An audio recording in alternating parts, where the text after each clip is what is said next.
Aquí estamos. Aceptar. Estamos en el quinto encuentro y hoy nos toca el episodio de Emaús, de los dos discípulos que van de Jerusalén a Emaús y conocemos bien la historia.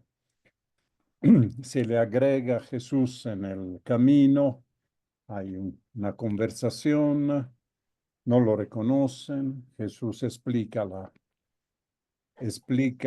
las dudas, las razones de su tristeza, las resuelve explicando que las escrituras estaban ya previendo, profetizando lo que ha pasado esos días en Jerusalén. Terminan en una cena en la cual Jesús se da a conocer, se hace ver con el gesto de partir el pan y después termina con los discípulos que vuelven a Jerusalén con el corazón inflamado de alegría. Sí, es un episodio muy conocido, muy comentado, pero siempre podemos, a través del estudio, de la reflexión, sacar algo más. Vamos a leer el relato de Lucas, que como siempre divido en secciones para que tengamos presente después en el comentario el desarrollo de la escena. Aquel mismo día, es decir, el domingo, ¿verdad? Debe ser domingo al mediodía, domingo primera hora de la tarde. Dos de ellos iban a un pueblo llamado Emaús, que distaba 60 estadios de Jerusalén, y conversaban entre sí sobre todo lo que había pasado. Y sucedió que mientras ellos conversaban y discutían, el mismo Jesús se acercó y siguió con ellos, pero sus ojos estaban retenidos para que no le conocieran. Primera escena, entonces, caminando, dos caminantes que conversan y discuten mientras se dirigen a un pueblo llamado Emaús. Él le dijo: ¿de qué discutís entre vosotros mientras vais andando? Ellos se pararon con aire entristecido. Uno de ellos, llamado Cleofás, le respondió: ¿eres tú el único residente en Jerusalén que no sabe las cosas que estos días han pasado en ella? Y les dijo: ¿qué cosas? Ellos le dijeron: lo de Jesús el Nazareo, que fue un profeta poderoso en obras y palabras delante de Dios y de todo el pueblo. Como nuestros sumos sacerdotes y magistrados le condenaron a muerte, le crucificaron. Nosotros esperábamos que sería él el que iba a librar a Israel, pero con todas estas cosas llevamos ya 3 días desde que esto pasó. El caso es que algunas mujeres de las nuestras nos han sobresaltado, porque fueron de madrugada al sepulcro y al no hallar su cuerpo, vinieron diciendo que hasta habían visto una aparición de ángeles que decían que él vivía.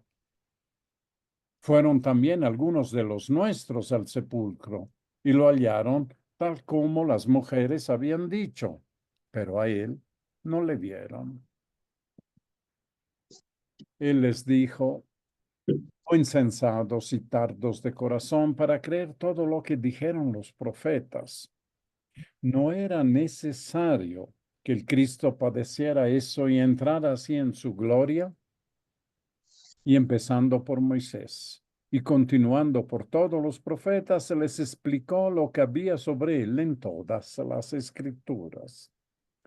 Al acercarse al pueblo a donde iban, él hizo ademán de seguir adelante, pero ellos le forzaron, diciéndole: quédate con nosotros, porque atardece y el día ya ha declinado.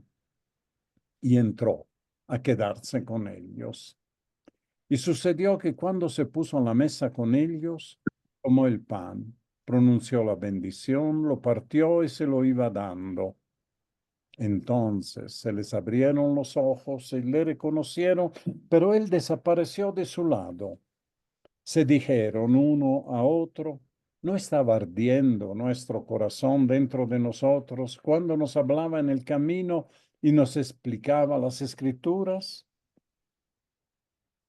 Y levantándose al momento, se volvieron a Jerusalén y encontraron reunidos a los 11 y a los que estaban con ellos, que decían, es verdad, el Señor ha resucitado y se ha aparecido a Simón. Ellos, por su parte, contaron lo que había pasado en el camino y cómo le habían conocido en la fracción del pan.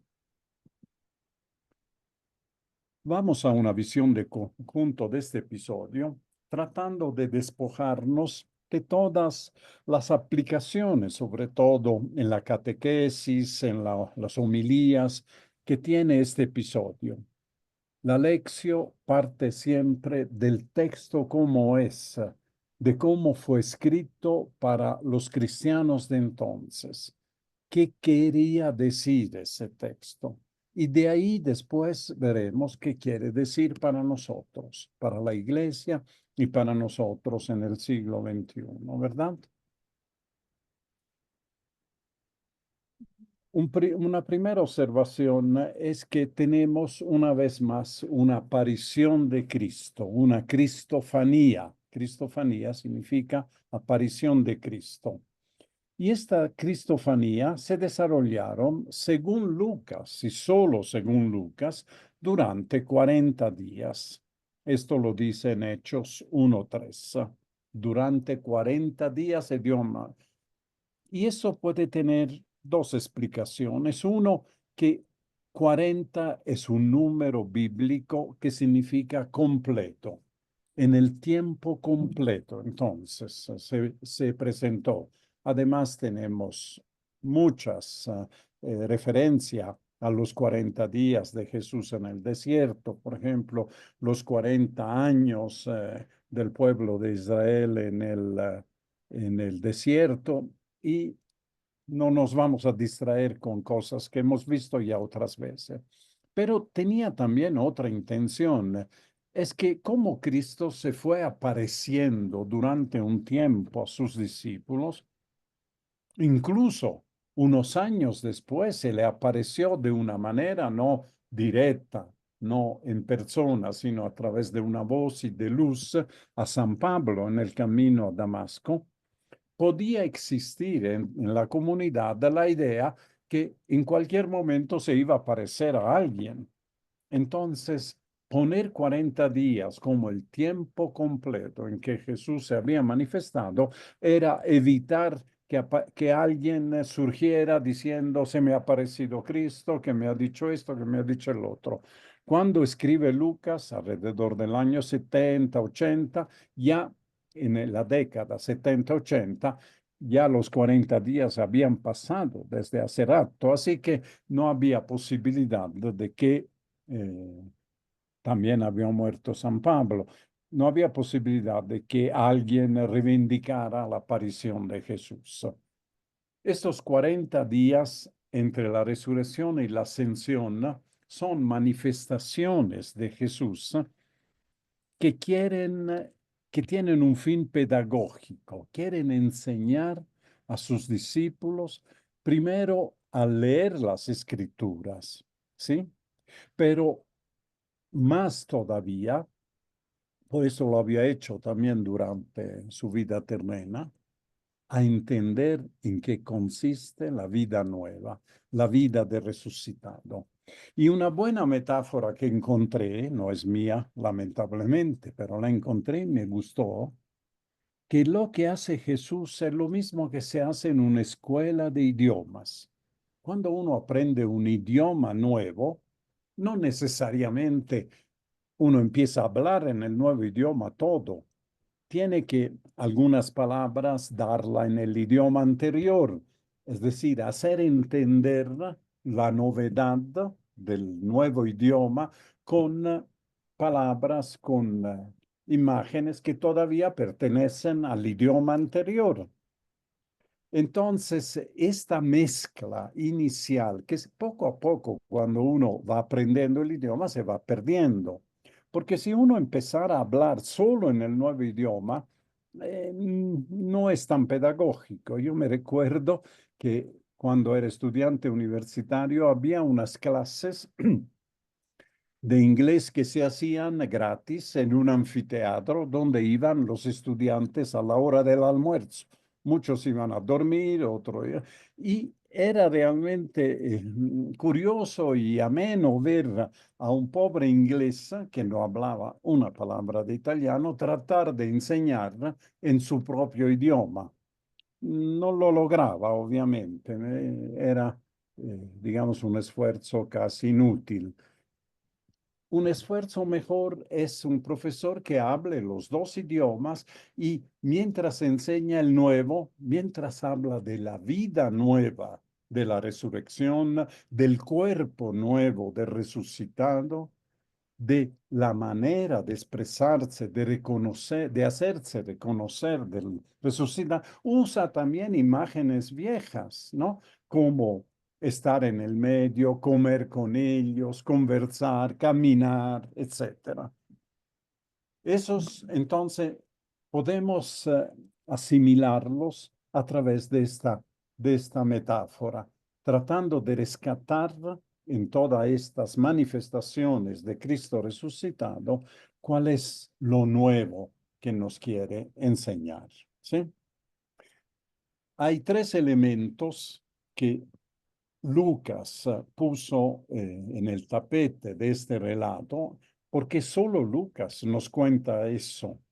Marcos, en el final de su evangelio, que es un resumen en realidad de los relatos de la resurrección un poco tardío, habla que se apareció a dos discípulos que iban en camino, pero ni siquiera menciona Emmaús, ¿sí? Simplemente una manifestación a dos discípulos que estaban caminando. Había entonces este recuerdo, esta conciencia de esta aparición especial de Jesús, pero Marcos no se dio la tarea de especificar dónde era, cómo era, a tal punto que algunos estudiosos dudan que sea realmente Maús el lugar donde iban y que, como veremos, para Lucas tiene un significado propio eso de Maús. De todas maneras, lo que busca Lucas son tres elementos para uso de la comunidad. Estos elementos son contestar, en otras palabras, preguntas que la comunidad de final del siglo I se hacía. ¿Dónde encontramos a Jesús? Él ya no se aparece, ya no viene en medio de nosotros, ya no va caminando en el camino que nosotros hacemos. ¿Dónde lo encontramos? La presencia del resucitado en su iglesia. Un segundo elemento es la lección que a partir de la resurrección Jesús enseña, hace a sus discípulos. Es la memoria de las escrituras iluminadas por el resucitado. Esta es la gran diferencia. No se trata de ir a ver las escrituras y estudiarla a fondo, conocer el hebreo, el arameo, las costumbres, etcétera. Se trata de tener a Jesús que nos enseña a leer las escrituras. Y de ahí se contesta la otra pregunta que era importante, especialmente para los cristianos que venían del judaísmo. ¿Cuál redención nos ha dado el Padre por medio de su Hijo? ¿En qué consiste la salvación? ¿En qué consiste la redención? Y finalmente, ¿cómo reconocemos a Jesús? ¿Dónde está? ¿Dónde lo encontramos? Muy bien, ahí explicaremos dónde lo encontramos, pero ¿cómo lo reconocemos?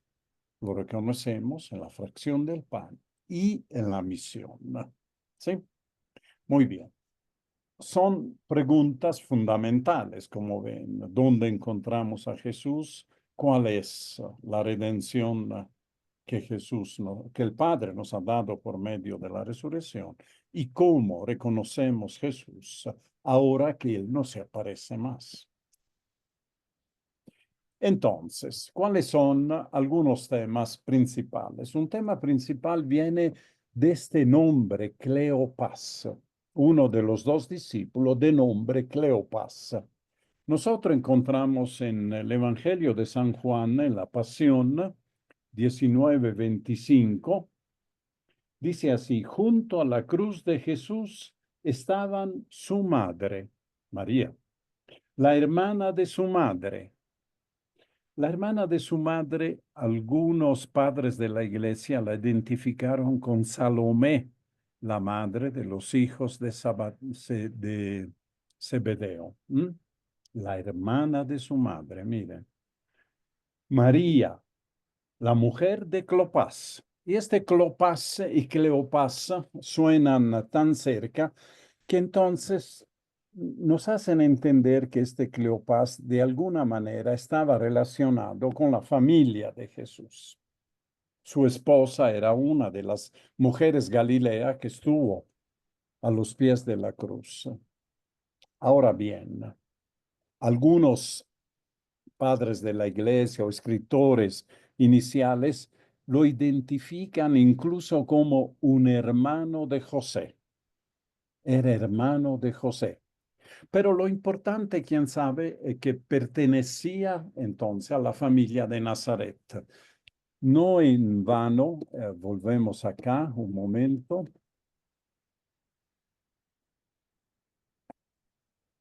Y él le dijo, el versículo 19, ¿qué cosas sucedieron? Ellos le dijeron lo de Jesús, el Nazoreo.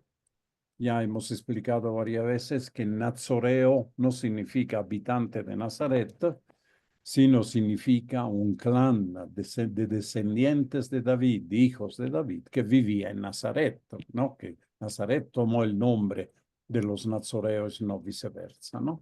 Muy bien. Entonces, volvemos acá.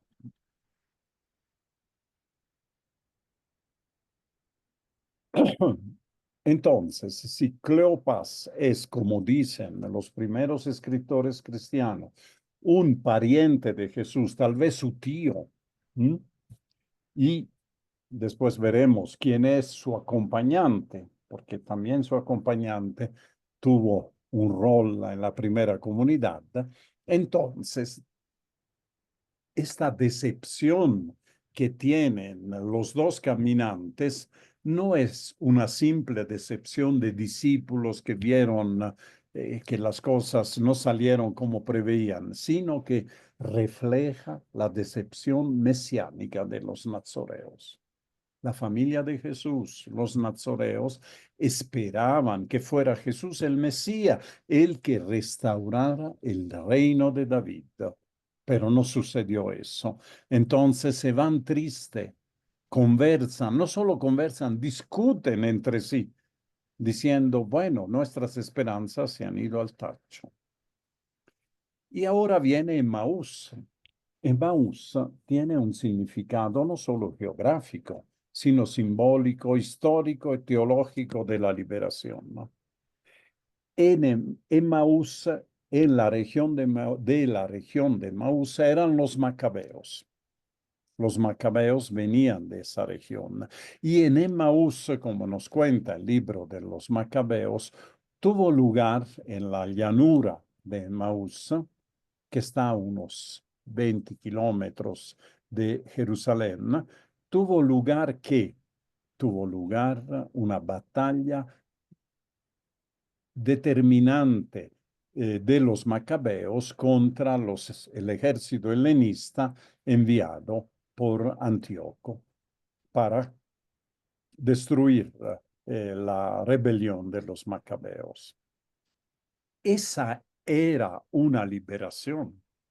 Lo que hicieron los macabeos fue defender Jerusalén, defender el templo y liberar de la opresión del imperio, en este caso helenístico. Entonces, Emmaús no es una simple aldea Incluso ya no importa si estaba a 10 kilómetros o a 20 kilómetros de Jerusalén, si estaba al oeste o estaba al norte, tiene un significado simbólico, histórico por la gesta de los macabeos y teológico en el sentido que era un referente de la liberación que se esperaba, una liberación de Mesías que tenía que sacar al pueblo de la opresión política, básicamente. Estos son los primeros. Después veremos la lección de Jesús a partir de la resurrección, un paralelismo entre los discípulos de Maús y Magdalena y la nueva manera, la última respuesta de quedarse Jesús con lo suyo. Es decir, los tres elementos que les he adelantado, ahora los vamos a ver uno por uno. Aquel mismo día iban dos de ellos, Cleopas y probablemente Cleopas no iba solo, no iba con un extraño, iba con alguien de su familia. ¿Por qué? Porque se supone que estaba yendo a Emmaús, donde tenía una casa de campo. De hecho, no van a un hotel, a una posada. Llegan a Emmaús y le dice, quédate con nosotros en nuestra casa. Ahí están y ahí se manifiesta Jesús. Se piensa que se iba con su hijo, Simeón. Este Simeón tuvo un rol importante en la primera comunidad de Jerusalén porque fue el sucesor de Santiago, el hermano del Señor, en la conducción, el liderazgo de la comunidad de Jerusalén. La primera comunidad de Jerusalén tuvo a Santiago, podríamos decir, como obispo, tanto para usar un nombre moderno, ¿no? Era el líder de la comunidad, el hermano del Señor, el que era parte de la familia del Señor. Y el hijo de este Cleopas Simeón fue el que sucedió a Santiago, y esto hay referencias históricas eh, a Santiago en la conducción de la comunidad de Jerusalén. Emmaús, hemos visto, era la patria de los macabeos, no exactamente Emmaús, sino Modín, que es un pueblo que está cerca de este Emmaús, pero fundamentalmente es importante en este contexto como lugar de la victoria de Judas Macabeo. Y esto lo pueden leer, no lo voy a leer porque vamos a tardar mucho, pero como ustedes van a revisar esta presentación, vayan a leer en Primero de Macabeo en el capítulo 13 y en el capítulo 9. Dice que distaba 60 estadios de Jerusalén, según qué tipo de estadio, decir, de metro se utilizaba, era entre 10 y 30 kilómetros. Y conversaban entre sí sobre todo lo que había pasado, y lo que había pasado era la Pascua de Jesús. Y sucedió que, mientras ellos conversaban y discutían acaloradamente, que sí, que no, que cómo es posible, que ha hecho tantos milagros, que parecía tan bueno, tan justo, que Dios estaba con él, y fíjate cómo termina, podemos imaginar, ¿no? Esa discusión, ¿no?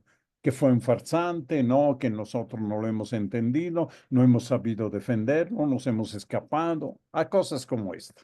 El mismo Jesús se acercó y siguió con ellos, pero sus ojos estaban retenidos para que no le conocieran. El problema no era Jesús entonces, el problema eran los ojos que no podían reconocerlo. No esperaban, sin duda, que Jesús se uniera a ellos y tampoco lo reconocieron. Y eso es típico, ¿no? De Jesús que se presenta a María Magdalena, ya empezamos el paralelismo, y no lo reconoce tampoco, ¿no? Piensa que es el jardinero. Jesús les dijo, ¿de qué discutís entre vosotros mientras vais andando? Ellos se pararon con aire entristecido. Esta es la tónica de este caminar. No es un caminar alegre. No están yendo a pasar la semana después de Pascua, ¿no? De vacaciones, a Emaús, con su casa de campaña, sino están entristecidos por muchas cosas, por los acontecimientos, pero también por su comportamiento, por el abandono que han hecho de Jesús durante la pasión. Uno de ellos, ya hemos visto, llamado Cleofás, le respondió: ¿Eres tú el único residente en Jerusalén que no sabe las cosas que estos días han pasado en ella? Eso supone que lo que pasó con Jesús estaba en la boca de todos los habitantes, ¿verdad? Por más que hubo una fiesta de por medio, la fiesta de Pascua. Él les dijo: ¿qué cosas? Y ellos le dijeron: lo de Jesús, el Nazoreo. Eso un poco traiciona, ¿verdad?, a Cleofás, miembro también del clan de los nazoreos, que fue un profeta poderoso en obras y palabras delante de Dios y de todo el pueblo. Como nuestros sacerdotes y magistrados le condenaron a muerte, le crucificaron. Mire qué síntesis de Jesús: profeta poderoso en obras y palabras delante de Dios y de todo el pueblo. ¿No? Muy bonito. ¿Y quiénes son los responsables de su muerte? Los sumos sacerdotes y los magistrados. Es decir, el Sanedrín fue el que lo condenó a muerte, no fue el pueblo judío, para que sigamos pensando, ¿no?, que ellos mataron a Cristo. Nosotros esperábamos que sería Él el que iba a librar a Israel. Acuérdense, están yendo al lugar de la gran victoria de Judas Macabeo, a consolarse, podríamos decir, con el pasado, con la liberación del pasado. Y todavía su salvación o su redención está puesta en una liberación política. Pero con todas estas cosas, con lo que ha pasado, llevamos ya 3 días desde que esto pasó. 3 días. El viernes, sábado y domingo. Estamos domingo en la tarde, ¿verdad? El caso es, aquí viene la duda, que algunas mujeres de las nuestras, quiere decir de nuestro grupo, nos han sobresaltado porque fueron de madrugada al sepulcro y, al no hallar su cuerpo, vinieron diciendo que hasta habían visto una aparición de ángeles que decían que él vivía. Mire qué bonito esto. No dicen que decían que había resucitado, porque esa es una palabra que puede dar lugar a muchas eh, interpretaciones. Decían que él vivía. Este es el resucitado, el viviente, el que vive. Fueron también algunos de los nuestros al sepulcro y la hallaron tal como las mujeres habían dicho, habían confirmado, pero a él no le vieron. Entonces, todavía dudaban. La duda, hemos dicho, es un sentimiento que acompaña, una actitud más que un sentimiento, que acompaña todos los hechos de la resurrección en los discípulos. Pero a él no le vieron. Entonces, por eso pensamos que él iba a ser el que liberara al pueblo y no lo ha hecho, ¿verdad? Esta es entonces el primer elemento de esta catequesis de Lucas, ¿no? Que tiene que ver entonces de dónde poner la esperanza de salvación. Los dos discípulos, su esperanza la habían puesta en que librara a Israel de la dominación romana. Eso era lo que esperaban los nazoreos, ¿verdad? Un verdadero Mesías era lo que llevara a cumplimiento lo que hicieron los macabeos 2 siglos antes, ¿verdad? Ahora no. Eso no pasó. Pero vamos a ver ahora. El segundo elemento, la lección de Jesús a partir de su resurrección. Él les dijo: oh insensatos y tardos de corazón para creer todo lo que dijeron los profetas. Qué palabras fuertes, ¿no? Insensatos y tardos de corazón para creer. Veremos que el final de Marcos también tiene palabras muy fuertes de Jesús. que los reprochó por su falta de fe, por su cerrazón de corazón. Insensatos y tardos de corazón para creer que no los signos de la tumba vacía, sino todo lo que dijeron los profetas. No era necesario, y esta palabra no era necesario, tiene un significado teológico. ¿Acaso no estaba en el plan de Dios? Tenemos que traducirlo así, quién sabe.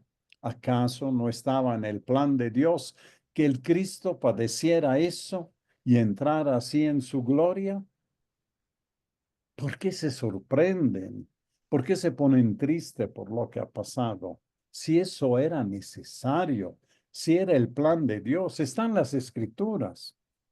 Y empezando por Moisés y continuando por todos los profetas, les explicó lo que había sobre él en todas las escrituras. Entonces, las escrituras ya hablan diferentemente a la mente y al corazón de estos dos caminantes. ¿Por qué? Porque Jesús les ha enseñado a leerla, les ha interpretado. Y era, quién sabe, uno puede pensar que uno de las finalidades, de las metas, de las apariciones de Jesús era enseñarles a leer las escrituras, hacer lección. Lo que estamos haciendo esta noche y todos los lunes es una sombra de lo que Jesús hizo con sus discípulos. Y al acercarse al pueblo a donde iban, a Emmaús, él hizo ademán de seguir adelante. Era un caminante, tenía que seguir.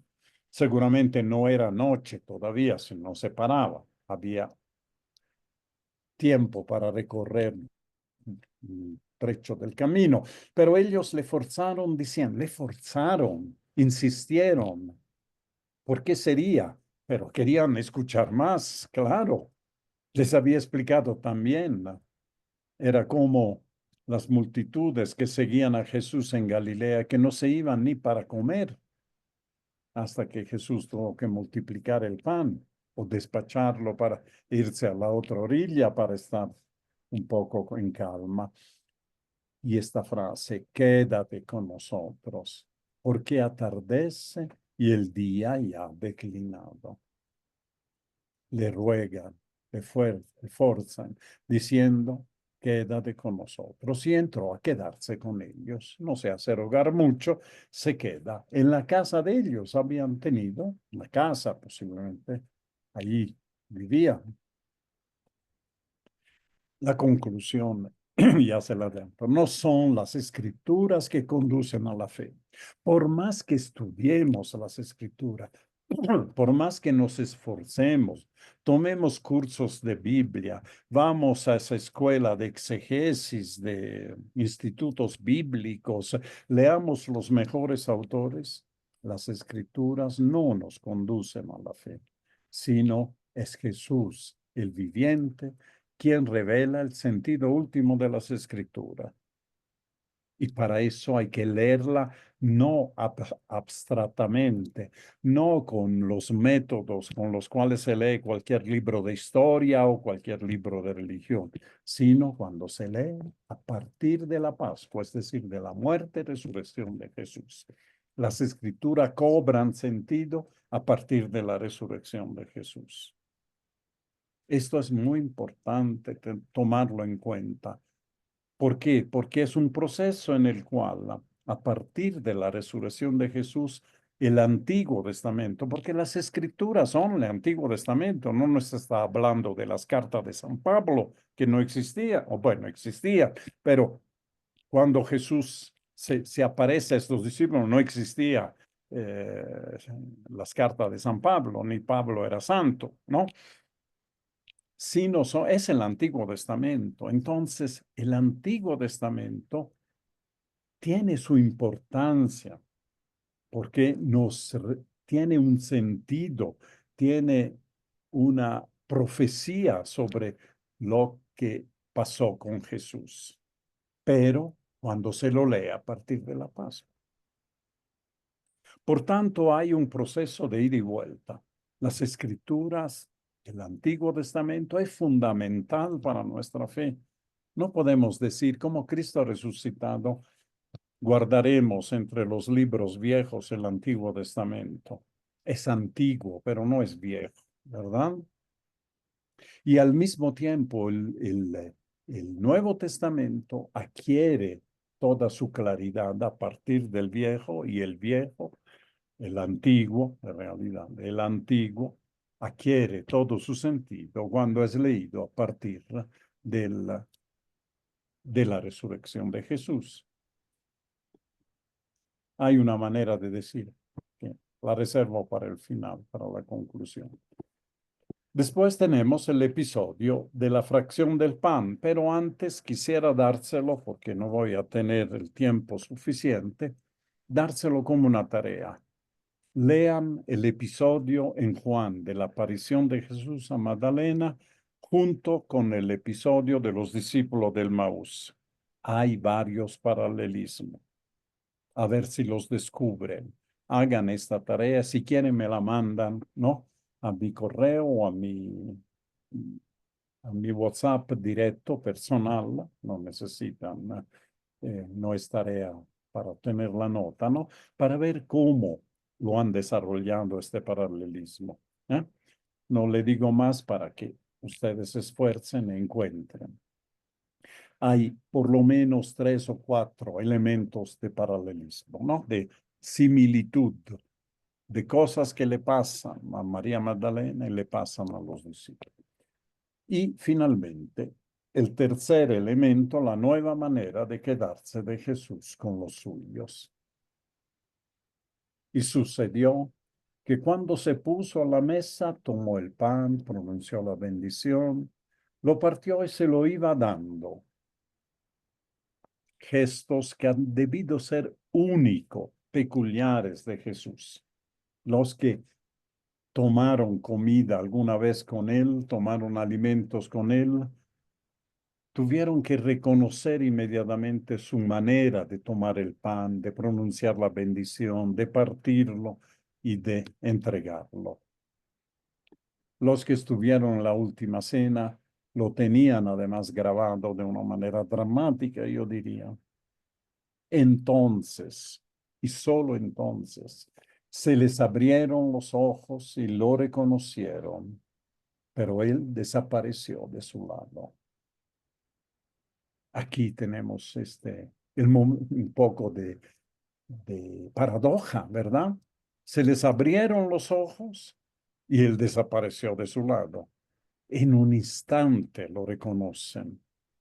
Entienden en ese momento que el que les había acompañado en el camino, que les había hecho expresar, les había liberado de su tristeza, de su preocupaciones, que les había explicado las escrituras, que se había puesto en la mesa con ellos a pedido de ellos, ese era el Señor. Se les abrieron los ojos y le reconocieron, pero él desapareció de su lado. No es que Jesús cambió, no es que Jesús se transfiguró en ese momento. Lo que cambió es la mirada de ellos. Jesús era el mismo. Se les abrieron los ojos, cambia su mirada, lo reconocen y desaparecen. Y esto desaparecer, sabemos, tiene que ver con la respuesta ¿dónde está Jesús? Jesús está en la Eucaristía. Pero fíjense que la Eucaristía llega al final de ese proceso. Primero, caminar. Segundo, explicar las lecturas, ¿verdad? Explicar las escrituras y después sentarse a comer, ¿no? Partiendo el pan y reconociendo la presencia de Jesús en la Eucaristía. Y se dijeron unos a otros, eran dos. ¿No estaba ardiendo nuestro corazón dentro de nosotros cuando nos hablaba en el camino y nos explicaba las escrituras? Recién se da cuenta de dónde venía su ardor de corazón, ¿no? Que los llevó a decir, casi a forzarlo, quédate. Lo agarraron por el brazo, no te vayas, quédate, sigue con nosotros. dinos algo más de lo que nos ha dicho. Danos una señal más de las cosas que nos estás hablando. Y la señal ha sido la de la Eucaristía, ¿verdad? No estaba ardiendo nuestro corazón dentro de nosotros cuando nos hablaba en el camino y nos explicaba las Escrituras. Y sigue. Y levantándose al momento, ya no espera nada. Se volvieron a Jerusalén. Tuvieron que hacerlo rápido antes que se hiciera noche. No se caminaba de noche. Después se cerraban las puertas de la ciudad. Entonces tuvieron que correr. Se volvieron a Jerusalén y encontraron reunidos a los 11 y a los que estaban con ellos. No eran solo los 11, estaban las mujeres, estaba la María, la madre del Señor, estaban varios discípulos de Galilea que después aparecen en las misiones. Eso que estaban reunidos decían, es verdad, el Señor ha resucitado, se ha aparecido a Simón Pedro, ¿no? Ellos, por su parte, contaron lo que había pasado en el camino y cómo lo habían conocido en la fracción del pan. Eso cuenta. Lo que había pasado en el camino, que había pasado en el camino, que se les había acercado, que le había explicado las Escrituras después de hacerle contar cuál era la razón de su tristeza. Y finalmente, cómo lo habían conocido en la fracción del pan. Fracción del pan ya se ha vuelto en las comunidades a fines del primer siglo en un término técnico para indicar la Eucaristía. La Eucaristía es la fracción del pan. Es algo que en nuestras liturgias todavía se conserva de una manera simbólica, ¿verdad? Tomó el pan, lo partió, lo dio a sus discípulos, diciendo, lo partió. En ese momento el sacerdote no lo parte después, ¿no? Una vez un sacerdote se equivocó, ¿no? Tomó el cáliz, lo partió, pero eso era un poco más complicado, ¿no? Estaba distraído. Lección como un resumen. ¿Cuál es el resultado del encuentro de los dos discípulos de Maús con Jesús? Primeramente, ya he mencionado la conversión de la esperanza mesiánica. Caminaron de Jerusalén hacia Emaús, triste porque la esperanza mesiánica de los nazoreos, que era del pueblo de Israel, había sido frustrada con la muerte de Jesús. Y vuelven de Emaús a Jerusalén, ¿no?, con otra esperanza. La esperanza es que Jesús ha resucitado y que un nuevo camino, un nuevo amanecer se cierne sobre Israel y sobre todas las naciones, porque las Escrituras lo habían profetizado y ahora lo entienden. Y entienden que Jesús está vivo y presente en la Eucaristía, ¿verdad? Pero lo primero es esta conversión de la esperanza mesiánica. Pensaban que la salvación venía de un lugar y ahora saben que viene de otra manera. El regreso a Jerusalén. No se quedan allá felices, abrazándose, abriendo una botella de vino para festejar el encuentro con Jesús. No. La primera cosa que se le ocurre es regresar a Jerusalén. Hacer. Jesús no le dijo de regresar a Jerusalén. Ellos lo hicieron. Ellos entendieron que su misión, su deber era ir a anunciar, ir a informar a los 11 el encuentro extraordinario que habían tenido. Sin una misión explícita, Jesús no se la dio, pero la misión, como todo miembro de la iglesia, es a veces implícita. Es que si uno ha encontrado al Señor, tiene que manifestarlo.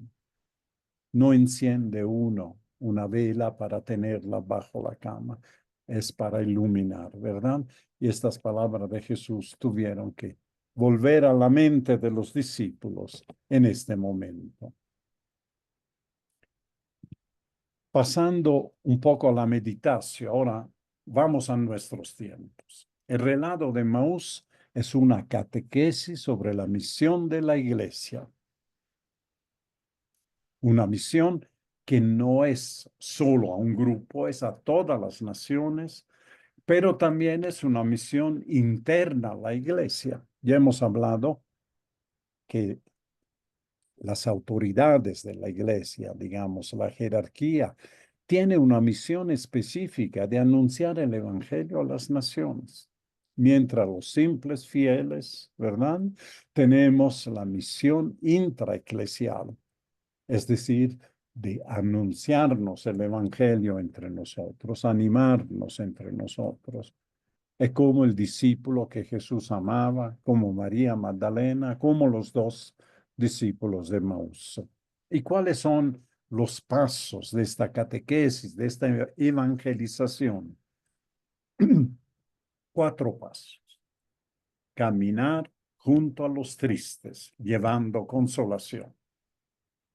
Jesús no se unió a los dos caminantes diciendo, vengan muchachos, ahora le voy a explicar lo que ha pasado en Jerusalén. No, les hizo hablar, les hizo sacar a flote la razón de su tristeza y de su discusión. ¿Por qué discutís?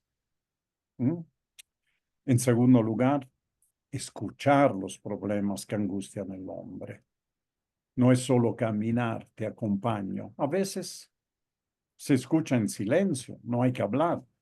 Pero escuchar no es lo mismo que estar en silencio, ¿no? Sabemos todos por experiencia, casi todo. Yo también tengo un déficit muy fuerte de escucha, porque cuando la gente me habla, me aferro a una frase, empiezo a distraerme con lo que me ha dicho, pero me pierdo después lo que sigue. Y esto es típico de muchos, ¿no? Escuchar los problemas es olvidarnos de qué le vamos a decir, ¿no? Frente a estos problemas. ¿Cómo me voy a comportar? ¿Cómo no voy a hacer algo chocante para este hermano? Caminar junto a los tristes, escuchando los problemas que angustian al hombre. Esta es la misión de la iglesia y de cada uno de los bautizados. Tercer paso, releer las escrituras desde la perspectiva de la resurrección. De hecho, las escrituras, repito, son el Antiguo Testamento. Cuando volvemos al Antiguo Testamento desde la perspectiva de la resurrección, estamos escribiendo el Nuevo Testamento. El Nuevo Testamento, en el fondo, es eso, una relectura de las escrituras antiguas desde la perspectiva de la resurrección. Es llevar a cumplimiento la ley, diría Jesús. Es a llevar a la perfección todo lo que a través de Moisés, de los profetas, de los libros de las sabidurías, ¿no? Nos ha legado el pueblo de Israel. Y finalmente, al final, y solo al final, llega la Eucaristía y la misión.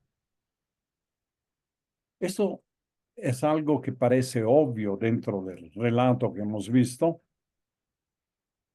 pero sucede que muchas veces cuando un hermano tiene problemas, le decimos, vete a la misa, ¿no?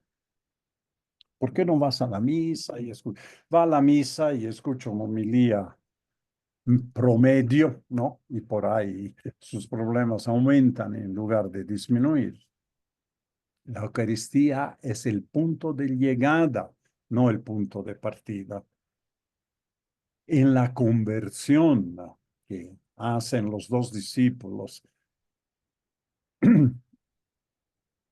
del concepto de la esperanza de salvación, al final llega la Eucaristía. Y después de la Eucaristía, con la fortaleza de la Eucaristía, llega la misión. Vuelven a Jerusalén, vuelven a donde los 11, a anunciarle lo que por otro camino ya los 11 se habían enterado, que Jesús vive, que Jesús ha resucitado. Podemos tomar una imagen como esta y quedarnos meditando, ¿no? Sobre este episodio con todas las facetas que hemos extraído de un episodio tan rico. La oración que le propongo es el texto de un canto, pero que lo tomamos como oración, que podríamos decir después de haber encontrado al Señor, o que Él se ha hecho encontrar, nos ha encontrado, nos ha visitado. Quédate aquí, Señor, por la noche. Quédate aquí y tendremos la paz. Quédate aquí, junto a nosotros. La noche jamás llegará. Quédate aquí, junto a nosotros, por las calles del mundo, Señor. Te llevaremos a nuestros hermanos, te llevaremos por todo camino. Quédate aquí, junto a nosotros, la noche jamás llegará. Y como siempre, para nuestra colaxio y también para que ustedes sigan meditando, quién sabe, este tema podríamos recuperar de la conversión de la esperanza mesiánica. No era solo para los dos discípulos del Maús. También nosotros necesitamos una conversión de la esperanza mesiánica. ¿De dónde esperamos nuestra salvación? ¿De ganar la lotería? ¿De tener un empleo o un buen salario y poco trabajo? ¿De tener mucha fama? ¿De escribir el libro que todo el mundo alaba? ¿De tener los mejores hijos del mundo? ¿La mejor esposa, el mejor esposo del mundo? ¿De ahí viene nuestra salvación? Algunas cosas son buenas, otras cosas son... Podemos encontrar nuestra salvación de los masones, ¿verdad? Un amigo me decía, hemos ido con los masones de viaje, porque ahora es el momento de reforzar nuestros vínculos que vienen las elecciones. Bueno, estamos poniendo nuestra salvación en alguien. Estamos poniendo nuestra salvación en algunos de los candidatos. Más los miro y más creo que ojalá no venga nuestra damnación, ¿no? Porque de salvación hay poco que esperar. Pero reflexionemos además individualmente en qué, de dónde esperamos nuestra salvación. Y a ver si hacemos el camino de Maús para poder contestar definitivamente a esta pregunta. Y les sugiero un canto que es muy, muy bonito, que está aquí en YouTube. Ustedes lo ponen. La letra también es muy bonita. Quédate junto a nosotros, que la tarde está cayendo, pues sin ti a nuestro lado, nada hay justo, nada hay bueno. Avanzamos solos por nuestro camino, cuando vemos a la vera un peregrino. Nuestros ojos, ciegos de tanto penar, se nos llenan de vida, se nos llenan de paz. Quédate junto a nosotros, que la tarde está cayendo, pues sin ti a nuestro lado, nada hay justo, nada hay bueno. Aquí la tiene la canción y les puede servir de meditación para haciendo un clic, se van al YouTube y tienen esto. Bueno, un poco atropelladamente hemos llegado al final de esta lección, que ha tenido 18 diapositivas, un poco más larga de lo normal. Y aquí dejo de compartirla.